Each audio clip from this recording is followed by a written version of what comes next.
Təəssüratlarınızı deyin hicamı haqqında. Çox gözəl. Mən neçə ildir bura gəlirəm. Leyla xanımı şəxsən tanıyıram. Bütün komandanı tanıyıram. Yəni ki, hamısına böyük təşəkkür. Çox xeyri var. Yəni ki, iynə dərman xoşlayan adam deyiləm. O səbəbdən də mənim üçün bura çox yaxşıdır. Nə narahatçılığınız vardı Sevinç xanım, Məndə siz ən deyin? çox boyun ağrısı.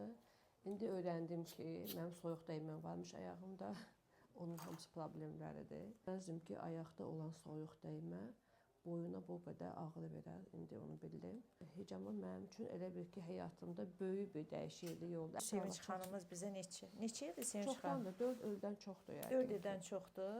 Bəli. Mütəmadi gəlir Sevinç xanım, prosedurlarını alır, masajını alır, hicaması olur. Tam prosedurları alır, effektini də görür. Bəzən biz elə bilirik ki, soyuq bizim yalnız boynumuza dəyə bilir. Baxın, əzələ harda varsa, oranın soyuq dəyməsi mümkündür.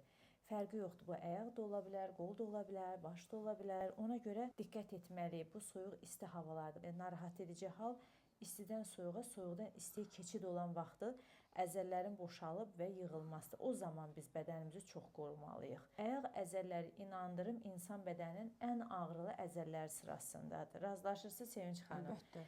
İnsanın bədənini daşıyan ayaqlardır. Əgər bu ayaqlarımızı biz sağlam saxlaya bilməsək, iş qabiliyyətimiz düşəcək aşağı. 32-ci, 36-cı nöqtəni, 2 nöqtəni birdən işləmişik. Bu dəfə Sevinç xanım daha zəif gördük sizi. Belinizdə də, kürəyinizdə də elə idi, düzdürmü? Zəifdir bu da. Bəli, amma normalda sizin qan duruluğu ilə əlaqəli bir narahatçılığınız yoxdur. Hicamı olunan zaman qan atır, bədən tətiklənir yeni qanın istehsalına. Bunu biz demirik, artıq əgər bir pasiyent 4 il gəlirsə, deməli burada bir effekt var ki, gəlir, yəni sağalmasa gəlməz. Çox gözəldir.